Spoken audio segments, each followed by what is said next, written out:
Hey everybody, how you guys doing tonight? I think before this panel starts, after watching that episode, we all need to take a collective deep breath because that was a little crazy.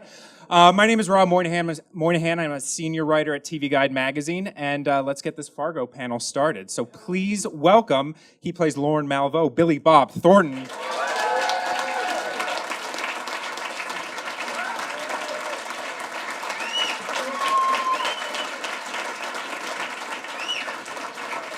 She plays Deputy Molly Solverson, Allison Tolman.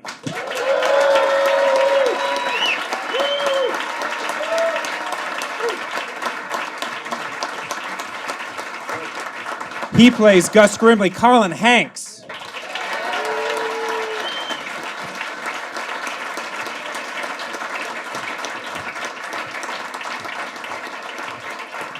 The executive producer behind all the madness, Warren Littlefield.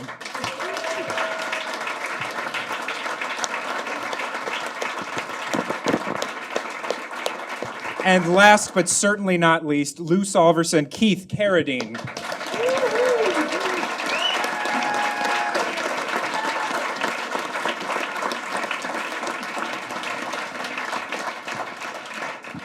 So to start this off, since we are at the SAG Foundation, I'm curious to know how each of you got involved in this project. And Billy, I'd love to start with you. We all know you from your fantastic film career. And were you looking to do a television show? How did this project kind of come about for you? No. I realized a few years ago that television was headed in an amazing direction. And I still had some of the old prejudice. I mean, having been around a long time, I mean, when I first started, SAG was over on Sunset Boulevard, you know, and this moved about 30 times, I think. So, you know, I thought there were some great things on TV, and then when Warren and Noah came to me and offered me this, it's like the Coen brothers, Fargo, the whole thing. They sent me a script. It was amazing, the pilot script. And I had a little bit of that old sort of thing in me still. It was kind of like, do I really want to do a television show? And then I remembered, oh yeah, that's not bad anymore, is it? Because when I was coming up, TV was like a thing that you didn't necessarily want to do if you were a film actor. But when you're coming up, everybody did TV. You took whatever you could get, you know. I was on Knots Landing and Matlock and all those shows, you know. And, you know, Thug Number 3 and, you know, Counter Boy, you know. And, but, you know, this is now where the great renaissance of the independent film in the sort of early 90s to mid 90s, they're kind of not doing that anymore. That thing's sort of over in a lot of ways, and the mid-level studio movies are not happening. So actors, which you have here, I mean, they all know that if you want to do really good stuff in that world, you do it on television now. And the fact that this was a 10-episode thing, so, you know, what the heck, I can do something amazing and also do a couple of movies this year, I'm all for it. And the pedigree was incredible. And it was really a no-brainer, and I'm really glad I did it. It was one of the better creative experiences I ever had. Yeah. And Allison, when the show came out and the cast was announced, I think your name was the least known after. Yeah, when you think? Well, talk about your journey, because it's a fascinating story. I know you've talked about it before, but you were doing theater, right, in Chicago? I was doing sketch, really, in Chicago. I had kind of turned my attention towards writing in the past couple of years, but primarily was a theater actress with a little bit of commercial sprinkled in. And, you know, I mean, this is the thing that I could get as I was coming up, as Billy said. This was my Knots Landing, which is kind of a miracle. I really lucked out. But yeah, I mean, I was in Chicago. I went to Chicago to do comedy, and I had turned my attention away from improv and to sketch, and I was spending more and more time writing. But I was still auditioning whenever auditions came up, because that commercial money is so sweet. So, you know, I put myself on tape for this because they asked me to, and that was, you know, never ever in a million years thought that would lead me to this seat today. Well, when you heard you were working with names like Billy and Colin and Keith, what did you think? What was going through your head? I had to Google a lot of people. I'm just kidding. I'm kidding. No, whose feelings did I hurt? Anybody? Well, Billy was attached to the project before I was, and so he was the first name. He was attached, I think, before I even read, so that was pretty amazing right out the gate. And then I was on board, but had not been announced when Colin was signing and Martin was signing, Keith was signing. So Noah, who's absent tonight, our showrunner and our writer, would text me whenever somebody new signed on and say, "You can't tell anybody, but this person is now in the show." But he wouldn't tell me who they were playing, which was also really fun, because I'd be like, what? Is that my dad? I don't know. So yeah, I mean, it was just, another thing in this kind of bizarre gumbo that's been my life for the past 9 months. So. And Colin, how did you get involved in the project? What kind of stood out for you about this character? Well, really just the script. They sent the script was sent over, and it was pretty much the conversation went like, "So we want to send you a TV version of Fargo," and I would start to open my mouth, and before I could get a word out, they'd say, "But just read it because this is really, really good. It's different." They sort of gave me as much as the spiel that had been conceived, so much as it's all new characters, it's all new story, and we think it's really good. And, the character's only in one scene at the very end, but he's going to be central throughout the whole series. So all of this was just basically just me on the phone going, okay, great, thanks, yeah, I'll get to that right away. And I read it, and it was amazing. I mean, it was great. And auditioned, and then forgot about it for a couple of weeks. And then all of a sudden it sort of popped up, and they said, "Hey, this is actually going to happen now." And I was tickled. I mean, the writing was really so above everything else that I've read lately. And the audition scene that I had was the initial scene with Malvo and Gus, but then also Gus admitting to his supervisor that he had let Malvo go. So those two scenes for an audition were so good that I just really just did it for the audition. I didn't really think that I would get the part. I just said, that looks like that'll be a fun trip to Santa Monica for an afternoon. And it was. Yeah. And Keith, how about you? What's your story about getting involved with the show? Well, I've been doing this since 1969. So anytime anybody calls now and says they want me, I say, okay.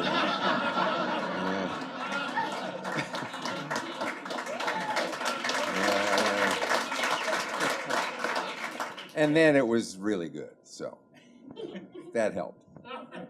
Well, Warren, can you weigh in a little bit on the casting process too? Colin was talking about how this is a TV show based on a film, not a scene by scene, character by character, shot by shot remake, but it's just kind of in tone and style different. But in the casting selections, did you go after people who kind of created archetypes of the film characters, or did you go after something? Well, it was interesting. We didn't go into it thinking this is who we wanted. And actually, after we delivered Noah's first 1-hour script and a 15-page document saying, here's where the next 9 hours are going to take you, FX said, we're making this. So that was pretty amazing. And then we were flirting with some feature directors, and we were pretty confident in the response to the material. We felt really good. And the feature directors were, I can't do this. I can't walk in those Coen brothers' shoes. And so we were like, oh, wow. And then as we started to rethink that a little bit and said, let's just get someone who's great at television, loves television, can play tonally in our world. But you know what? We need an actor that helps say it's okay it's all right for us to do a remake of Fargo. And then we turned our sights on Billy, and Noah and I went into a meeting with Billy, and in the first 30 seconds, Billy just looked at us and said, "I love this." and then he said, "And I'll tell you how, when I work with the Coens, I respect every word they write, and it's not always that way, but with this material, that's how I'm going to approach it. I don't want to change a thing." And so we thought, well, this is just too good to be true. Well, this will never happen. And of course it did, immediately. Everything Billy said was true. And Billy gave us that kind of Coen credential. And the Coen brothers, having read Noah's first script, said, "We want our names on this as executive producers. We are not going to do the heavy lifting. We acknowledge that there's someone here who absolutely channeled us." But once we had Billy, everyone just rapidly fell into place. So he was critical, I think, to the creative community saying we can do it. But then I didn't do anything they said. I completely obliterated I wasn't it. going to say that. Well, I'm Say curious anything to get a job. because Noah had all these 10 hours written out from the very beginning. Did you, as actors, get all 10 scripts to begin with and kind of go through, or were they parsoned out as the show went on? They were parceled out, at least for myself. I know for Allison, I think Billy Bob, you okay. Yeah, no, they were pretty much parceled out. I mean, they would sort of, you'd hear rumblings. Yeah. Oh, there's a new episode. You know, when the Teamster says, "Have you seen the new episode?" you go like, "Okay, I need to speak with someone at the office." But yeah, a majority of them had been written up to a point, I believe. When we went into pre-production, 8 hours were written. Yeah, he So wrote it 9 and 10 really, in, like, really, January. we knew where we were going. Billy, interestingly, we looked at Billy and we said, "Do you want to know where Malvo goes?" And Billy said, "No, I don't. I don't want all that information. I love right now, you have me, and I want to come to that over time." It was just a really interesting process. And it wasn't until our Christmas holiday break that Noah was actually able to deal with 9 and 10. But he wrote all 10 hours, which is a tremendous, tremendous luxury to have, because there was, of course, consistency. So everything that everyone here signed on for, the material delivered on. Yeah. For the actors, was it nice to have something like the Fargo film to kind of pull from? Did you want to pull from that in your performance? Did any of you look at it or ignore it purposely? I avoided it on purpose, certainly for my role, because I knew that the parallels were going to be so strong with Margie, and that I was already kind of, slogging uphill coming in as an unknown in this cast and in this project. So I did not watch the film until about 6 weeks in, once I felt like I kind of had a pretty good handle on Molly and on how she was going to be played and what they wanted, and make sure I was doing everything properly and wasn't going to be fired.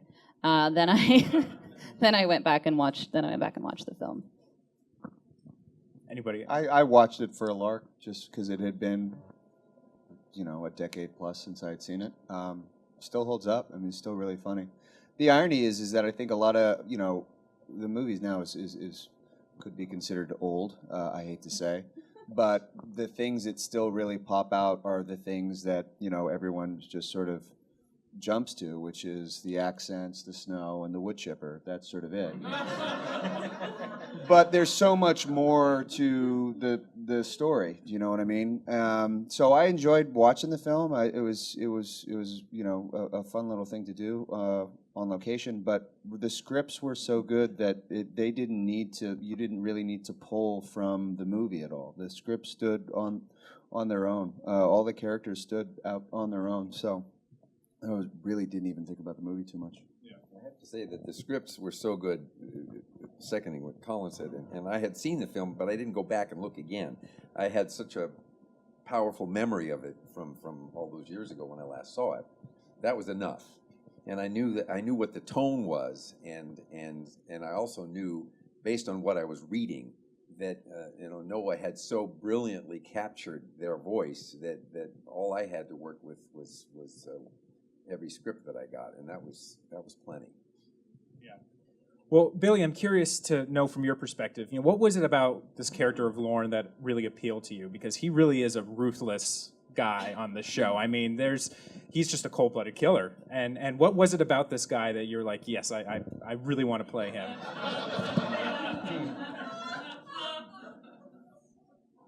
Well, let's see.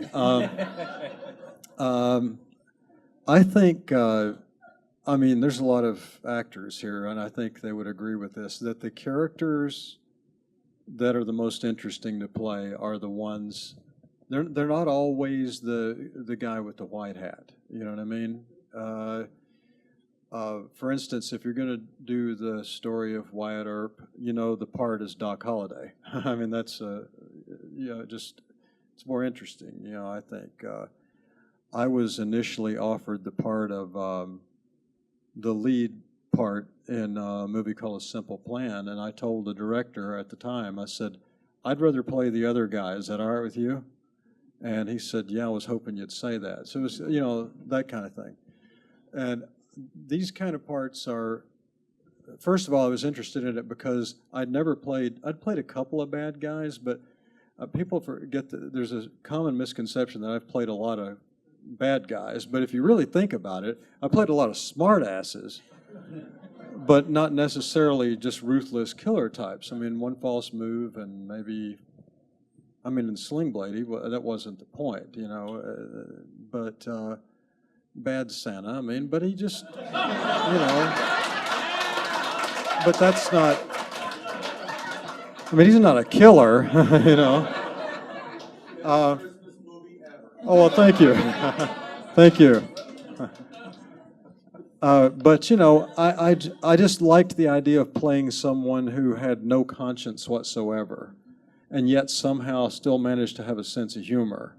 And I was doing an interview with this journalist from England, and he called me the protagonist in Fargo, and I thought, that's funny. All right, whatever you think. But I just thought it was interesting to play a character where the backstory wasn't important. As a matter of fact, I didn't watch the movie beforehand. I know the movie very well, but I just, generally you have some history for the character and you come up with a lot of stuff yourself, But in this instance, the less you know, the better. Even as an actor. So I thought that was an interesting challenge, just to play a guy that's almost like a ghost, or the devil or something, where you don't really know who this cat is, and I'd rather not think about it, even myself, It's interesting you say kind of a ghostly figure, because he always seems to kind of appear when you're least expecting him. How did you guys come up with the look for this guy, and especially the hair too? Because I know you've talked about the hair and the hairstyle, but did you work on this look for a while? How did you kind of come up with how he would appear to others? Well, the costume designer, Carol Case, she was pretty brilliant. She just had all this weird stuff that I think they only have in Canada. And I haven't seen any around here, that's all I know. But she just had racks of that stuff, and I just went in there and said, wow, that's creepy. I'll have that one and that one and that one, And, these gigantic turtlenecks, and I thought, wow, I weigh 140 pounds. You put me in a turtleneck, and it's just weird looking to start with. And the hair was a result, and this is no joke, it was a bad haircut. And I thought, I'd just come from England doing this movie, and then I get this deal, and I knew I was going to dye my hair dark for it, that part I knew. But I didn't know I was going to get this awful haircut where I looked like Moe. And or as my manager said, he thought I looked like Ken Burns. Anyways, I thought, well, this has to be corrected. And but I was looking at myself in the mirror. I thought, you know what? This is not so bad. Maybe with bangs, which sort of generally are the symbol of innocence. Maybe I'll go with that. And I talked to Noah and showed it to Noah and Warren, and they said, yeah, that's pretty creepy. And at that time, I didn't know that I was going to change later in the show. I didn't realize. I thought it was going to look like that the whole time. But one way or the other, it was really just a result of a horrible hair mishap. And I just ended up keeping it. And once you put that with the clothes, and there's the one outfit in there where I've got like I don't even remember what episodes it appeared in, but I had like maybe a gray turtleneck and kind of a blue button-up coat that was kind of like a pea coat. And I looked just like a guy that might have played with the Buffalo Springfield in like '66. And I thought, yeah, Buffalo Springfield, that's cool. And I loved the whole idea of it. So, and it works because Malvo's not afraid of anything. He has supreme confidence in himself. He never thinks about it. I've compared it to like these spiritual cats who walk on hot coals. If you think the coals are going to burn you, they burn you. But Malvo's the kind of guy who just doesn't even think they're there. He just walks across them anyways. And he's not afraid of anybody. And those are scary kind of people, I mean, you drive around L.A. and you can see a guy in a car who, like, cuts you off and gives you the evil eye, and you look at him, you go, that little shrimp, I'll kill him. And then you start thinking, you know what, maybe I shouldn't mess with him. I mean, he's got a look in his eye that just tells me he means it. Yeah. Well, it's interesting, too, because a lot of fans are kind of rooting for Malvo, for him to not get caught. Are you one of those people who's kind of rooting for this guy to get away? Well, I got a family to take care of, so yes. Absolutely. Yeah, I mean, but I guess that's I think that happens in shows, that people, they don't want people to get caught because otherwise there's no show. I mean, you get used to people and you kind of like them around. Yeah. Well, Allison, I'm curious to hear from you about Molly and kind of who this character is in your eyes and what really drew you to her when you first started playing her, because she's had a very interesting journey and really kind of trying to solve this case, yet nobody wants to listen to her, or nobody will believe her. What was the most appealing thing for you with Molly? Well, again, I would have taken any job, so I was very lucky that it was this job. But I think the thing that I like most about Molly, and that I think that really seems to appeal to people as well, is just that she's just simply good. She's just a good person, and there's not a dark past there. There's not a there's no touch of vigilanteism. She just wants to do a good job, and I don't know, something about that I think is really nice about her as a character. And for me as an actress, it was really fun to play someone who's so understated and kind of even keel all the time, because I am not understated or even keel all the time. And I just came out of the sketch world, which is very much the opposite of that. So yeah, that was fun to play around with, and again, Noah's writing and Noah's words are so strong and have been from the beginning, and were at every step along the way, that I didn't have to dig very deep to find her. I felt like she was right there for me. Well, it's interesting in the point of the show that we're in now, after the flash forward, she didn't get a win in the case, but she got, this wonderful family, this wonderful husband she's expecting. Are things too good to be true for her now, do you think? I feel as viewers we're a little on edge that, I know, it's so smart, isn't it? It's, he's so sneaky. I love that, and I love that, I think people really like Gus and Molly. They really like these two characters, and they really wanted them to be together, and I thought it was so smart and so naughty of Noah to give them what they wanted, but also skip the entire courtship and show them nothing. Just ha ha. I thought that was so smart and so cheeky of him. And then I feel like, people's next thought upon seeing that time skip forward was just oh God, this is terrible, because the stakes are now so much higher. if something happens to one of them, it's going to be all the more devastating. So, nothing is sacred in this little world we've created, and not everyone's going to come out unscathed. So we'll just have to wait and see what happens next week. Well, speaking about the flash forward, were you disappointed that you didn't get to do that courtship, or were you said it was tricky and kind of fun to jump into that? That was all off camera. Yeah. I was gonna say, he took me on a lot of dates, and no, that did not happen. How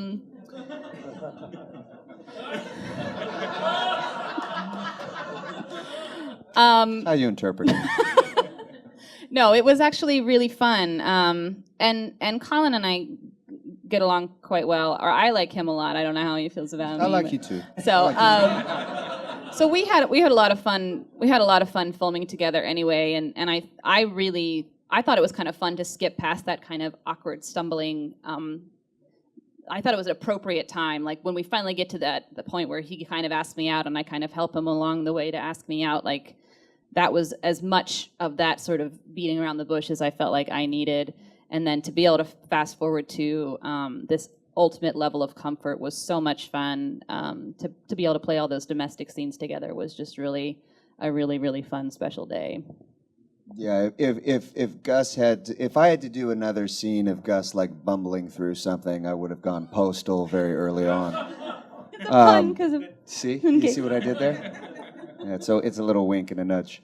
No, I like the fact that they did that jump, because not only does it raise the stakes completely, but we sort of know that that's going to happen. I mean, you root for it, you want that to happen, and so it gives you this great sort of like tease, and then all of a sudden you're there, and you just get to the good stuff already. Do you know what I mean? And I feel like there was so much. There were so many moments between Gus and Molly that to be able to just get to that, I thought was a really great, succinct way of doing it. Otherwise, I mean, it would have taken Gus months and months and months and months to, just choose where they were going to have dinner. And likewise, I mean, I'll speak to Martin. I know that he felt the same way about Lester, and being able to spend a few episodes playing like confident Lester and not feeling like he had all this nervous energy all the time, and that he said that was a big treat, and he was less tired at the end of the day from not keeping his body tense for an entire day. So it was a nice tool for all of us, I think. And yet, in the case, as much as their lives and their relationship has changed, they're now together with child. The case hasn't changed. Really, nothing has really progressed. So, in almost any other culture, Molly has every right to go postal, go nuclear. It's amazing that she doesn't just, pull out her gun and take Bill out. And yet, in that world, what Noah fully understands is none of those emotions, none of that's expressed. Those are not words you get to use. Instead, Allison is taking us into what she's feeling, but she doesn't have to get those words because it's not a culture that is really all that verbal. And yet, a year later, and still haunted by some of the same issues, and her search for justice. Yeah, I mean, Allison, do you think it's too late for her to get a win in this case? Well, I know what happened, so. Does she think at this moment that it's too late? I think she'll never stop. I think she'll never stop. I think that she knows how to play a long game, and I think that in that great scene where Bill tells her that sometimes you just go to bed unsatisfied and that she's just going to have to let it go, I think she recognizes the truth in that moment, and I think she allows herself to pursue other things in her life for a little while, but I think that she'll never stop. Yeah. Colin, can you kind of talk about Gus's journey this year, too? Because we now see he has gone postal. But do you think he misses being a cop, or being a family man is what he wanted? Not at all. He wasn't very good at it. He got everything he could. He got more than what he could possibly dream of as a result of this really horrible thing that had happened. That first scene in the pilot and subsequent, little moments here and there, here was this character that was well aware of his shortcomings, was well aware that he was out of his element, was well aware of the fact that he was not really a good cop. I mean, and you know, in a couple of episodes later, you find out why. It's because they were hiring, and the post office wasn't. And so here's this guy who makes this decision for all of the right reasons, but it's still the wrong decision to make in letting Malvo go, and it haunts him. And it forever changes his life. And so for me, you know, the thing that was most engaging was here was this guy that had weight on his shoulders and was wrestling with it and hated it. He hated the fact that he had done this. And it kept him up at night, but he kept trying to do the right thing and kept trying to fix it as best as he could. And the outcome, well, one of the outcomes is that he then crosses paths with Molly. And, you know, Molly is, in a way, his own little, you know, personal little angel, because, you know, he was expecting to just get reamed at by some stranger once again for his shortcomings. And yet here's this woman who was understanding and not, you know, too judgmental, and that changed his life. And so that's, you know, in a strange way, that's a pretty beautiful thing, you know. But Malvo still haunts both of them. Without a doubt. Yeah. Yeah, without a doubt. And yeah, I mean that I can't elaborate on that too much, but yeah, I think. You know, once Molly and Gus's paths cross, there are two very specific people that they have their eyes on. Malvo is the one that they know is in the shadows, and Lester's the one that's in plain view.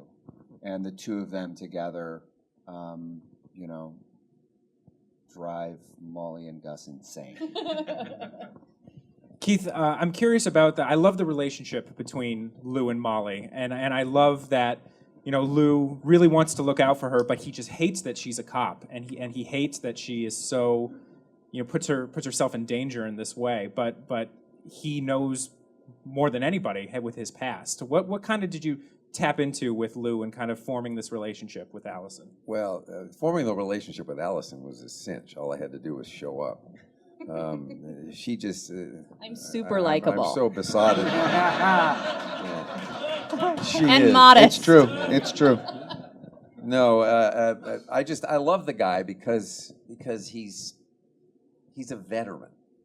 He has this history that he comes in with, and I loved the chance to play a character that has those kinds of layers. You understand that he did that, and he was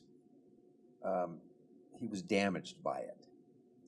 And there's a sense of his having been damaged by having done that in his life, having lived in that world and seen things.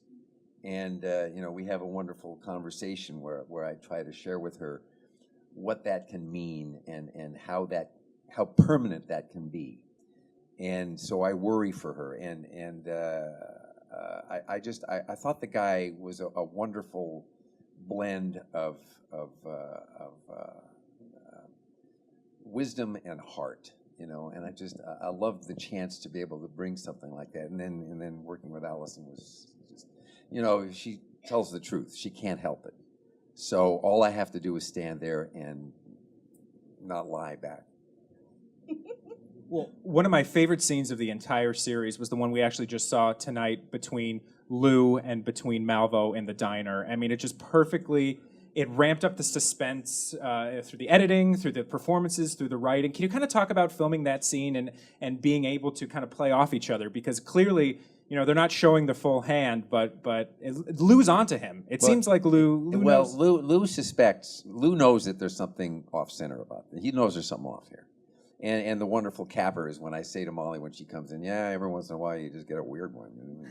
Oh boy, was he weird. But I, you know, Lou has a suspicion about it. Listen, in addition to, you know, being happy to be invited into this, I also was really looking forward to the day. And I didn't know when I signed up for this whether Billy and I would actually ever be able to work together. I had no idea what the design was. All I knew was that there was a chance of that. And I've been waiting for that for a long time. So I was happy when I finally got that script and saw what we were given to do together. It was a fun day. Yeah, it was, and vice versa. I've been a big fan of Keith's forever, and I just the prospect of working with him was just amazing to me. And as we said earlier, we didn't really know where it was going all the time, so I didn't know if I was going to have 10 scenes with him or one or none. And when I got the script with that scene in it, I was thrilled to be able to work with him, because he's just such a natural actor, and is a prick. Well, not when he, you know, but on the Asshole, set, so, yeah. he's great.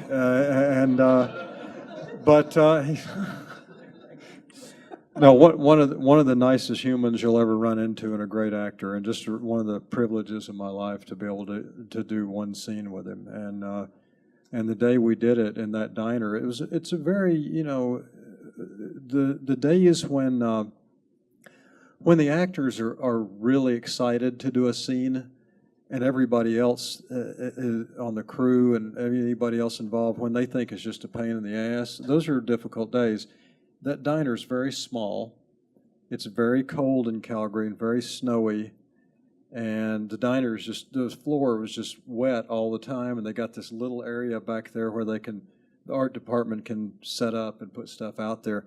So it was very hectic and everything. And yet we had this very quiet scene together, you know. And so it was a hard scene to do simply because everybody else was in a bad mood except us.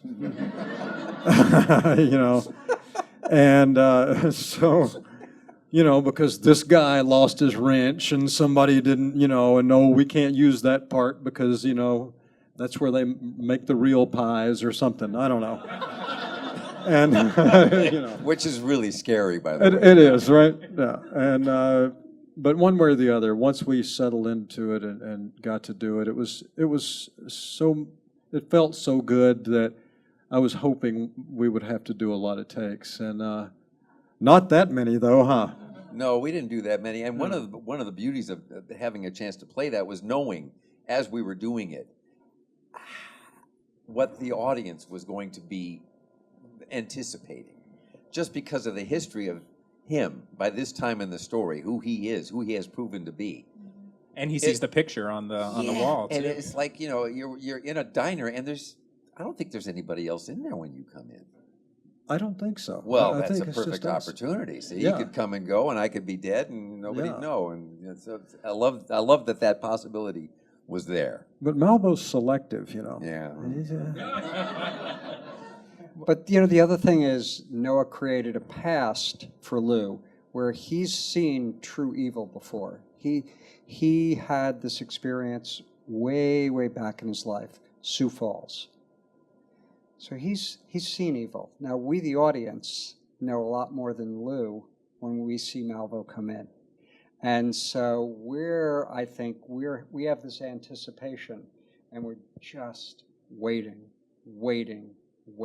And you're right, it's a great tension builder, and more to come. And I'm curious too, since Martin isn't here and can't talk to Lester, Warren, I want to ask you a little bit about the Lester character too, because it seems it's very kind of Walter White, and it's building, this bumbling guy turns into this kind of confident, ruthless guy now. And is that kind of the archetype you were going for? Look, Lester is henpecked. A lot of people said, hey, you know what? When he killed his wife, that bitch deserved it, right? But Lester is this small, beaten down man. And then in the ER, when he first encounters Malvo, and Malvo just looks at him trying to drink from that soda can and says, can I have a sip? And Lester says, well, take the whole damn thing. And now there's a bond that's been made. Malvo consumes that entire soda. Fargo, by the way, which always made me laugh. And now, really, part of who Malvo is, his whole worldview, is put right onto Lester. And Lester's infected, really, in that moment. And Lester becomes a very, very different man. And all of his moves that we follow are really, really Lester with now a bit of Malvo in him. And he looks at the world differently and all the choices that he makes. And right now we're seeing a new Lester that we've never seen before. Martin was thrilled to do that. He said, you know, I don't get to play these guys. And when we put Martin in the black suit, white shirt, black tie in Vegas, and then Lester looks and he sees Malvo over at the table in the bar. And there's this fear, and yet what you'll see very, very soon is it's a new Lester. And this Lester and this Malvo are now going to come together. And that becomes a really, truly wonderful thing.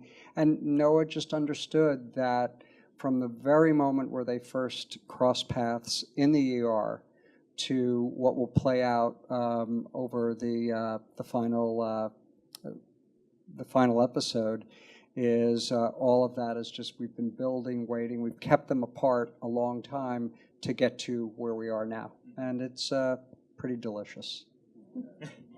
And you filmed this series in Calgary. Yes. I'm curious, from the actor's perspective and producers, you know, what were some of the challenges you faced? Did you enjoy working up there? And how cold snow, was it? Cold snow. How cold was it really up there? Too cold. Our coldest day filming was negative 35. We had to cancel With a a day wind shooting chill. when it was negative 40, I think, is when we canceled a day shooting. So, yeah, it was cold. Yeah, when they're wrapping the cameras up in electric blankets, that's not a good sign. And they take a blowtorch to it to like get the joints loosened up before we could film. And the funny part is when the Canadians are happy because it's 4. You know? It's like a summer day, you know? Oh yeah, you get to work and we're all just like, you know, freezing to death, and they got guys peeling their coats off saying, hey, it's going to be 4 today, you know. And we're like, and it's like, yeah, that's horrible. That's really horrible.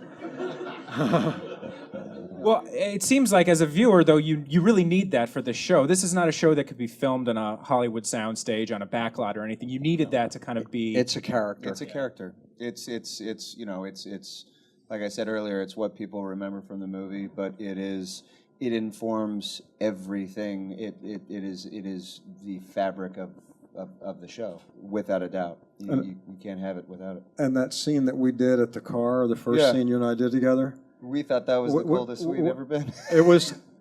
Here's the thing. Colin and I have this scene together in the pilot where it's the first time he appears.